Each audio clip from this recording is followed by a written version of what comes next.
Hey everyone, it's Kai from Kool Collectibles back again for another review. This time it's the new Sideshow Collectibles Imperial AT-AT driver. For all your 1/6 scale figures and more, click the link in the description below to head on over to Sideshow Collectibles. They ship worldwide, so definitely check them out. Alright, just quickly go through the packaging. So it's the standard sort of black and grey style of these 1/6 scale collectibles. This is the Sideshow Collectibles exclusive edition with the additional blaster rifle, which I'll show you guys in a second. So there's the front and the back, and the window box with the magnetic flap on the side there, and there's my beautiful reflection there. So get that crap out the way. The hands, it comes with 6 hands. 2 of the fisted ones that you see there, and these you get the 2 sort of left-handed, which are pretty much almost identical really. Slightly different tension on the hands there, but the molding, I wouldn't say the molding is all that great, to be honest. I have seen them do better work. I think the original Snow Trooper had fairly decent ones from memory. I can probably grab it off the shelf in a second. But these ones here, I guess they don't really look all that leather-like, to be honest. But the paint detailing on that this little button thing here is pretty good. And on the other side you get the gun holding hand and just a sort of action sort of hand. So overall, not too bad, but they're just sort of soft, sort of rubbery type material with each with the wrist peg inside, which is always good. But overall, nothing too fancy to write home about. The standard Stormtrooper blaster is pretty good. I think there are some slight differences to the Hot Toys version. For example, I think the Hot Toys version with these little holes along the side there, they are see-through on the Hot Toys version, whereas the Sideshow versions don't have that. And I think the sort of silver weathering is slightly better on the Hot Toys versions. But overall, not too bad. I do like this exclusive blaster. It does come out of the box folded, so just be careful of this little hinge along here. So you just fold it like so. So you can have it folded up and have him holding it like this. I've got no idea what the model is of this particular blaster. I don't really keep up to date with any of that, to be honest. And I don't think I've ever seen this in the movie or anything like that, so I'm not sure where they got this sort of design from. But you just fold it in and tuck in that little bit there into the hole. Just make sure you don't snap anything off. And it comes with this sort of fabric strap, which is fairly nice. So overall, similar to some of their other exclusives like the Biker Scout and the Snow Trooper as well, which came with different sort of rifles. So I guess this continues that trend, and it's a fairly nice addition for an exclusive. So if you get it from Sideshow now, you'll get that. But I'll get onto the figure. Hold on. Alright, I did forget to mention that it does come with the usual hexagonal stand that they've been going with on the Star Wars figures from Sideshow. Nothing too fancy there, so not much to say about that. And here is the figure. And I guess the biggest talking point will probably end up being the helmet, to be honest. If you've seen my other videos, I'm not too much of a Star Wars fan that sort of gets out the measuring stick to see how accurate these helmets are. On the face of it, this helmet is pretty damn good, but there are probably a few differences that I've picked up from the prototype at least, and also just some pictures that I've seen on the web as well, and some comments from collectors. I guess the most obvious difference from the prototype is in the center of his head here. You'll see that little silver notch, which wasn't on the prototype, and I think that was added to add a bit of accuracy to the helmet. And I guess most collectors have said the helmet really shouldn't have these little notches on the ears there, and I think that's just a carryover from the TIE Pilot helmet. So I guess that might be another source of inaccuracy if you're looking for that sort of thing. And I guess the only other thing that I could really pick up from photos and from the movie was that these little hoses right up the top here, in most photos I've seen, they're very similar in material to the main hoses, but just a bit smaller and grey in colour. But here you'll see that, of course, they're just the sort of white painted colour. But everything else, I think, is pretty damn good. The overall paint application on the helmet is nice and glossy, and all the sort of tamped on red markings and so on are pretty cleanly put on, so no major issues with paint bleed or anything like that. And you know, you do get the sort of red tip there and the silver tip and the red bit in the middle of his mouthpiece, so everything looks pretty good, to be honest. The chest piece is a variant on the TIE Pilot, I guess. Similar way they've done the armor, where if I just pick it up here, the back piece here, there's a little strap that goes around the whole body. Actually, I actually thought it connected to the front piece, but it doesn't. It just goes around the front, and then clips on to this front piece with these shoulder bits, and then this piece is actually attached to this whole strap that then goes around and is attached to the back strap. So that's how they sort of keep everything hanging together. And the detailing on the chest piece here is pretty nice as well. I guess the only thing with mine, I was actually hoping these hoses would be a bit more symmetrical. They are very flexible.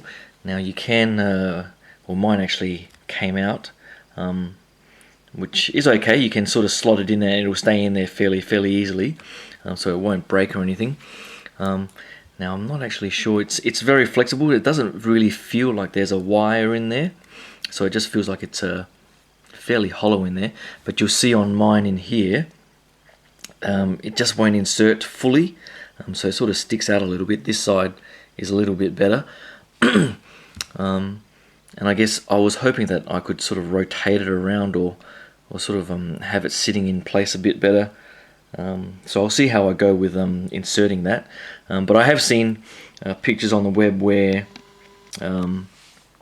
this side pretty much looks like this, and this side sort of almost hangs over his shoulder like that. So I've seen some variants on the way he looks on set and so on. So I guess it's all up to you to see how you want to sort of pose it up and futz it if you can. But overall, it's definitely not as rigid as the Hot Toys TIE Pilot, and I've got the Sideshow TIE Pilot, so I'll just double check in a second how flexible that the hoses are on the Sideshow TIE Pilot. But overall, I'm not too fussed with the way that looks. At least nothing seems to be too delicate and prone to breaking, so I'm pretty happy with that. And the chest pieces and the armor pieces are pretty nicely done, and the detailing on the back there, I'll just zoom in for a closer look on there. So again, the detailing is pretty good overall. I can't complain too much about that. The shoulder plates here, I'm not actually sure how these are attached, because I thought there might have been some sort of strap along the shoulder, but it looks like it's directly attached to the suit, so I'm not sure if it's just glued on or if it's sort of stuck through a hole in the suit or anything like that. But it's fairly flexible and it doesn't hinder the articulation too much. But I would probably recommend not trying to peel it up or rotate it off the suit too much at all. So just be careful there. The underlying suit is actually pretty good. If you've got any of the other figures that have this sort of flight suit, you'll know what you're going to get. The stitching and the patterning on the pouches and things like that is pretty damn good. And I'm definitely glad that this one here doesn't have the sort of belt around the waist, and it almost feels like there's a bit of a fat suit under there. I guess the biggest problem with the TIE Pilot was that there was a belt, and just the tailoring on the suit made it look very hourglass-like, which you'll see in a second. And it gave it a bit more of a feminine look than what I would have preferred, to be honest. But this one here does look pretty damn good.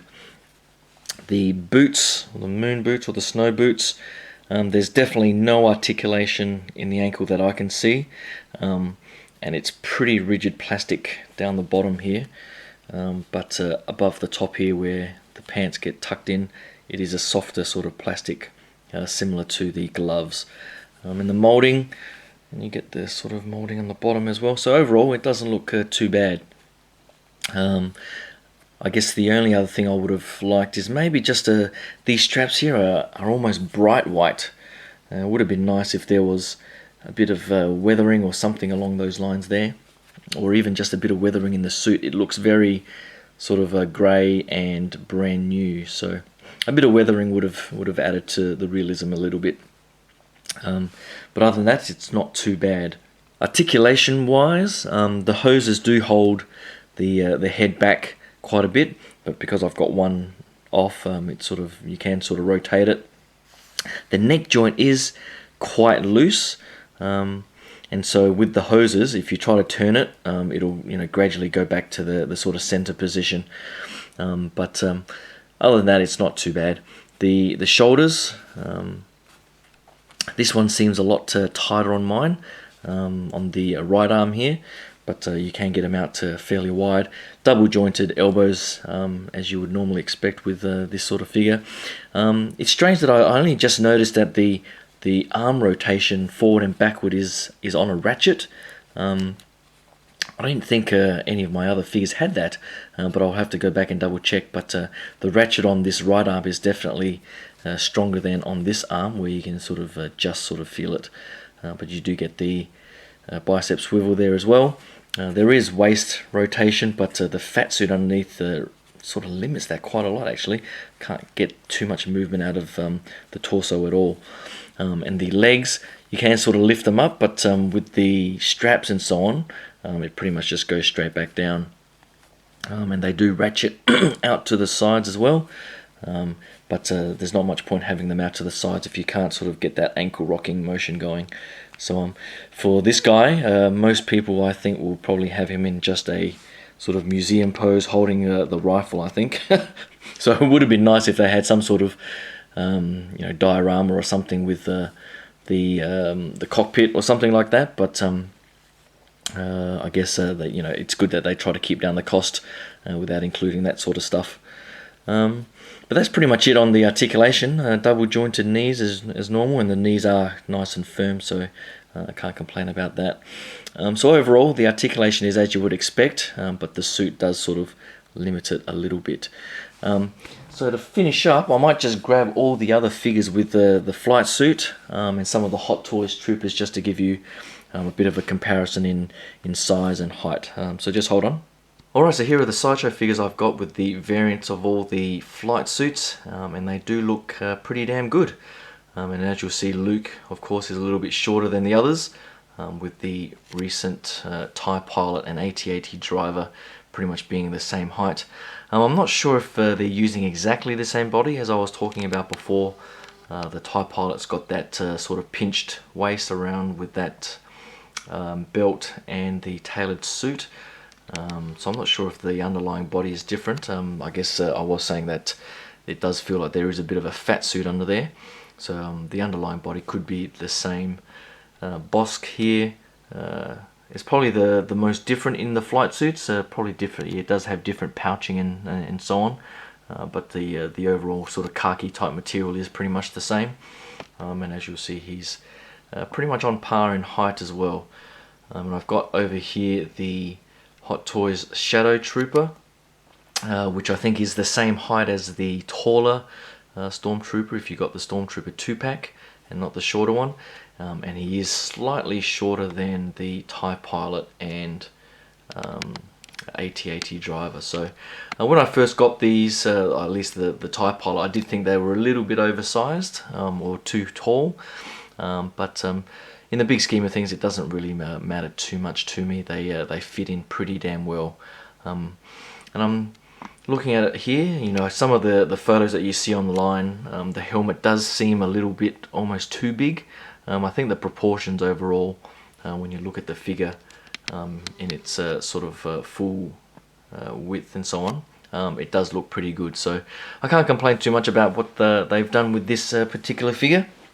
And if you're into the original trilogy, this is pretty much a must-have. It's been a long time, I think. I don't know if it's come out in 1/6 scale, unless Medicom or someone did it earlier. But Hot Toys have teased their Snowtrooper Commander and their Snowtrooper variant as well. So if you're into the original trilogy and Empire Strikes Back, you'll definitely want to pick up these figures. So hopefully you like that quick look at the new Sideshow AT-AT driver. Hopefully you can click that subscribe button. I've got Gandalf the Grey from Asmus Toys also coming from Sideshow, and I've also just shipped, I got my shipping notices for the Hot Toys Alien Warrior and Finn as well from Pop Culture here in Australia. So hopefully you can subscribe and stay tuned for those reviews coming up very soon. So thanks again, and I'll talk to you guys soon. Cheers.